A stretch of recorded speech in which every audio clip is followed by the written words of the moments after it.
Welcome back to the Suraj Podcast.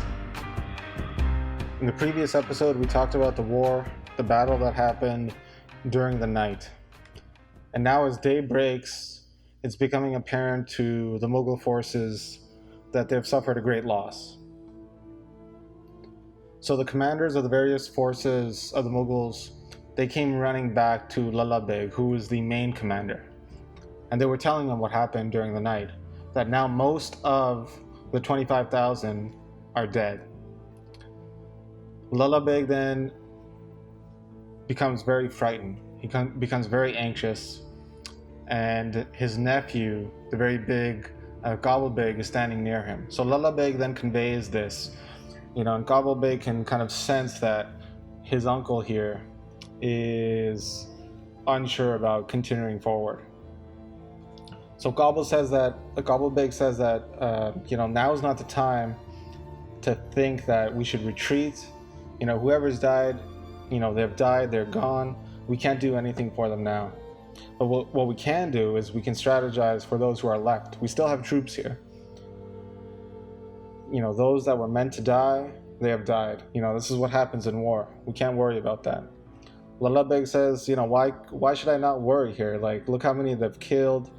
How are we going to continue to fight here? We don't even know where the enemies are. So at nighttime, when the battle took place, if you remember, Guru Hargobind sent 100 troops forward from their position, and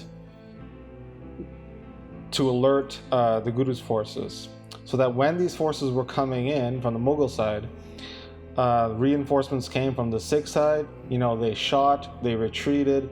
They weren't sure where the shots were coming from. So the area that they're fighting is basically desolate. It's very, the terrain is kind of deserty, but it has some vegetation, but it's not like thick bush.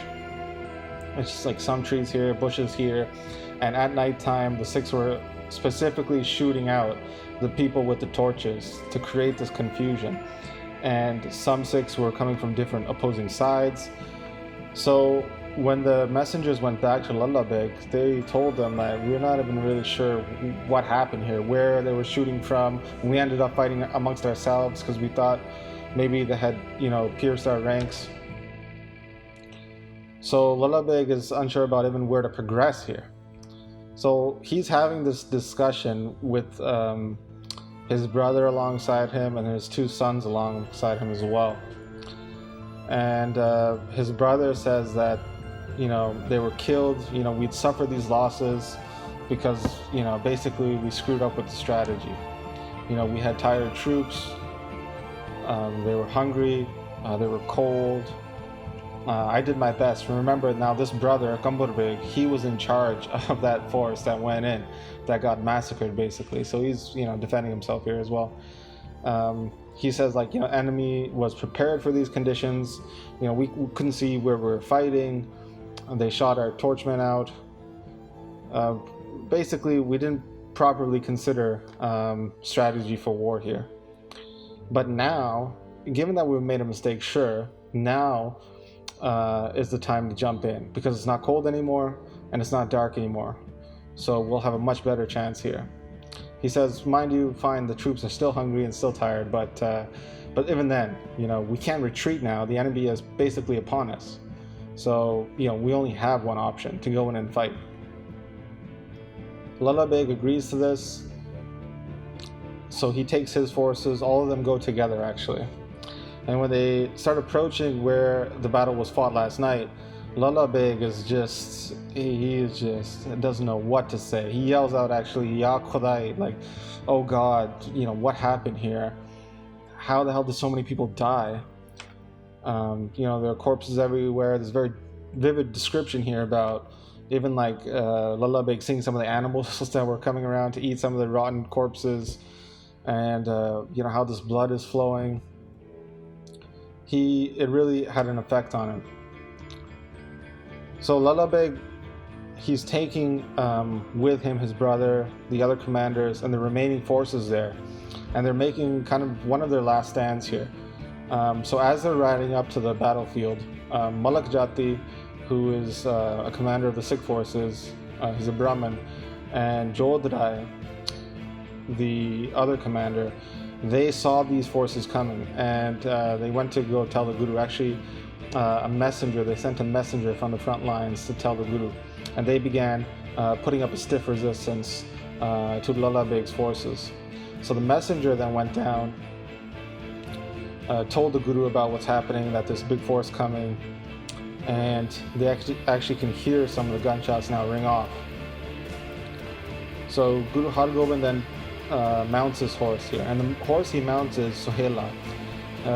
If you remember in the Bidhi Chand episodes, Bidhi Chand brought back two horses which were eventually named Janpai and Sohela. Sohela means like bringer of joy, giver of peace. So he mounts Sohela, and he rides up with the messenger, Hasan Khan, who, if you remember from one of the previous episodes, was originally on the Mughal side, but then he changed forces. So Guru Hargobind rides up to where Jodhrai is with Hasan Khan by his side. So Guru Hargobind then asked Hasan Khan to point out who are the commanders. So Hasan Khan, is pointing over there, saying, "You see that guy with the gold helmet? He's wearing a very big, thick fur coat as well. He has like a red tinged color horse, and he's actually, if you look at him, he has his hand up. He's pointing at you now too. He's extremely egotistical." Hasan Khan saying about Lala Beg. So Hasan Khan's pointing out Lala Beg, and then he says, on his right side, that's his younger brother, Gobble Big. So he has a horse, it's like a brownish color, they call it a bay color horse. And, this horse is extremely fast. Hasan Khan's telling Guru Hargobind. And then he says, okay, you see that other massive guy? This is Lala Beg's nephew. And he says his name is Kaabal Beg, and he practices Shastra Vidya, martial arts all day. He's an excellent swordsman. But Hasan Khan says, look at the state of them now. I was amongst these forces before. I can tell that their spirit's broken. If you want to do damage to them, jump in now. At this time is the time to attack. So Guru Hargobind looks over at Hasan Khan, actually laughs a little bit and says, all right. He just grabs his bow and quiver, and he leads the forces in now against Lala Beg's forces. So they all rush in, and actually just before they rush in, Guru tells Jodhrai, all right, you take half of the forces and then flank them from the south side. And Jodhrai agrees with this and says, all right, this is what I'll do. He praises the Guru, he does a salutation of the Guru's feet, and then this, massive battle then kicks off.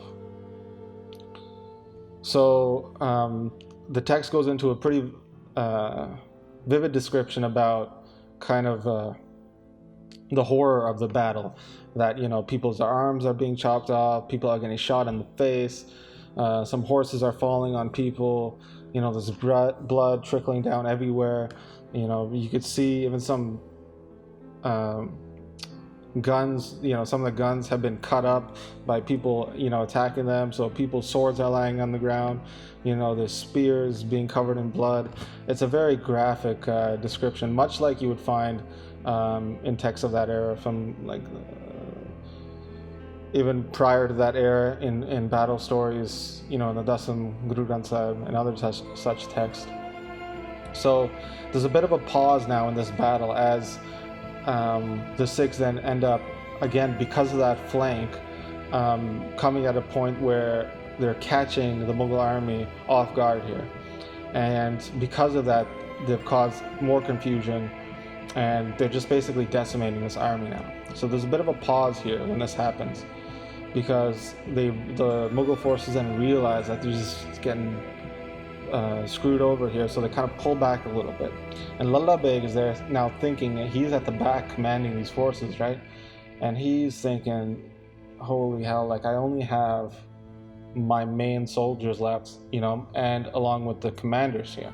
So out of this force of about 10,000 that were there in this battle for the Mughals at this specific time, there was only about 1,000 left here, 1/10 of that left. And he's just in this anxiety. He's thinking about what to do now. There's no way. Every time I go in, we're getting butchered. Gobble Big says his nephew is standing beside him again, reassuring him to saying that, listen, you don't wimp out here. You remember that you took an oath in front of Shah Jahan. You picked up that sword, you chewed the betel nut. This is kind of representing an oath that happens in the Mughal court. And he says, don't worry, I know a way around this. Gobble Big says. Gobble Big says that I've heard the Guru is this very chivalrous warrior. The whole world knows about his bravery. He's fought in these battles before. People are amazed about, how he can take some few warriors and get such success out of them, beating large numbers. And what I'll do is I'll go challenge him one-on-one. And I don't think he'll back down. I truly believe he's an honorable warrior. So given that, what I'll do is I'll either capture him or I'll just kill him there in front of everybody and demoralize the Sikhs. So Gobble Big then grabs his horse and begins to ride out. And Lalla Beg's brother, Gobble Big, he begins to yell out to Gobble Big saying, hey, I don't think you realize who you're going against here. Don't be too cocky about this. Look at what just happened here. We took this large force and we're getting decimated. We don't even know why. Like, we can't realize, how they're attacking us. Just don't do it, please. And, Gobble Big is extremely egotistical. He doesn't care. He doesn't even listen. He doesn't even respond. And so he rides out. And he's riding very slowly. And basically the Mughal forces have kind of pulled back just a little bit here. So it almost looks like there's like a messenger coming. So Guru Hargobind then is looking at Hassan Khan and says, that messenger from the Mughal side originally, and says, yeah, who's this guy riding very slowly here? Hassan Khan says, oh, that's that Gobble Big that I was telling you about, that amazing swordsman. He's super strong, as you can see. He's just a massive dude. And then Hassan Khan's praising him for his abilities, basically, and his strength. That he can, he can basically break a coin with his hands. He gives all these analogies about how strong Gobble Big is. So as Gobble Big approaches, he yells out to Guru Hargobind saying, the world calls you a Peer, like a Muslim holy man, a holy man. Well, I have one desire, and I want you to fulfill that desire. I want to duel you. And Guru Hargobind, listening to this, gets a little furious and says, hey, listen, we're standing here ready. Out of all of you Turks, Mughals, I don't even see any soldiers fighting. I just see cowards amongst you all. No one around here has shown any strength at all. Y'all just are standing there, acting like wimps, basically. None of you are, displaying any of your strength. You've entered this battlefield kind of like a new wife enters her in-laws' house, all submissive and ashamed here. You guys have weapons on, but you all just died in vain because you acted like cowards. So he says, well, bravo to you. At least there's one soldier here amongst all of you guys. And don't worry, I'm going to fulfill your desire. So Gobble Beg's all happy about this, and he says, oh, okay, great. But I have one request. I want you to get off your horse. I want you to battle me with just a sword and a shield. So the Guru Hargobind, he agrees and says, all right, fine, let's do this. Lalla Beg's yelling back. Lalla Beg, that commander of the whole army, his uncle, is yelling from the background saying, you can do it, basically encouraging him. And on the Sikh side, it's talking about Bidhi Chand, Jodhrai, Malak Jati, all the commanders, how they're just watching and in awe. And all the warriors now have kind of stopped fighting and they're just watching this. the Sikhs, Bidhi Chand and these lot, they're all, they have full faith in the Guru that, this is going to be no problem for him. But they think it's as if this massive drunk elephant is fighting a tiger. Because, as described before in one of the previous episodes, Gobble Big is just renowned for his size. He's just massive beast. Even, that being said, it's known that Guru Hargobind was massive as well, but that just shows how big this Gobble Big must have been. So they begin both approaching each other. And as they're getting into range, they begin their footwork and they move now from left to right. And they start judging each other, the opponent, each other's range, getting a sense about their movement, figuring out where to land their strike. Both of them, their footwork is extremely fast, but nobody is striking it. They're just both moving around, positioning themselves. Eventually, Guru Hargobind says, "All right, forget this now, hit me. Either hit me now or regret it later. Because once I do my strike, you won't be able to save yourself. And I will soak the ground with your blood," he says. Gobble Beg then, it says, almost like a dancer jumps. He covered such ground with his footwork and he struck down at the Guru. But Guru Hargobind raised his shield, which was in his left hand, to block it. And Guru Hargobind immediately strikes back with his right hand sword. He strikes diagonally. But Gobble Beg then sinks low, almost like in a squat position, to avoid the strike. Gobble Beg then does an upward strike as he is raising himself again. And the strike, so he was basically sunk down on his right knee. And the text, from reading the text, from what I make of it, the sword, he must have moved his sword hand on the right side of his body over to his left and done a thrust with this curved sword towards the Guru's body. But as Guru Hargobind blocks his arm, so instead of blocking the sword, Guru Hargobind just suppressed his arm. The tip of the blade then ended up stabbing Guru Hargobind's left arm. And this ended up causing blood to stream out and soaking Guru Hargobind's white jama or chola or dress.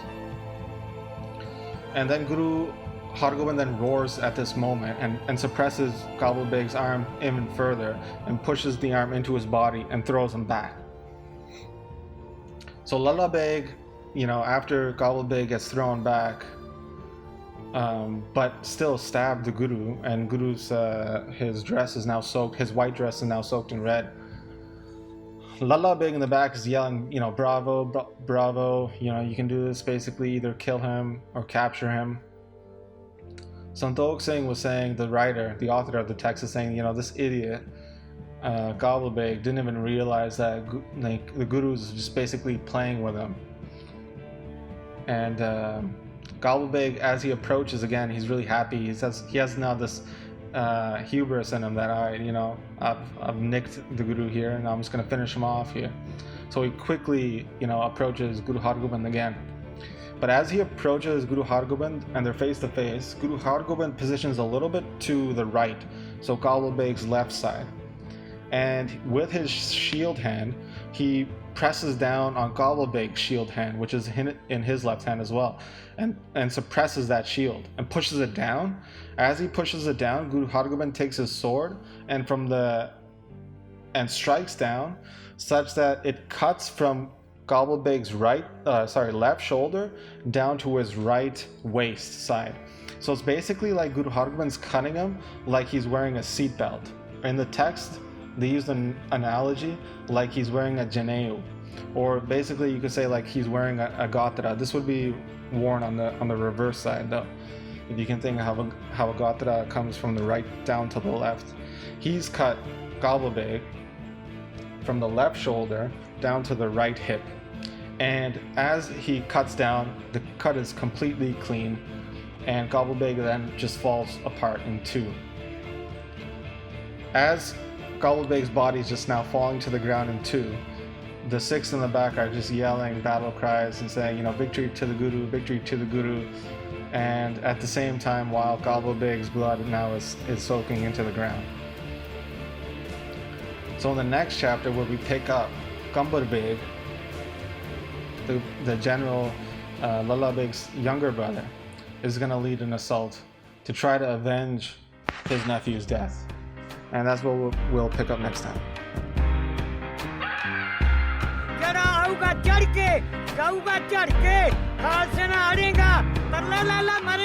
शरण परेगा ते तरेगा गज गज करा जावे गुरु अर्जन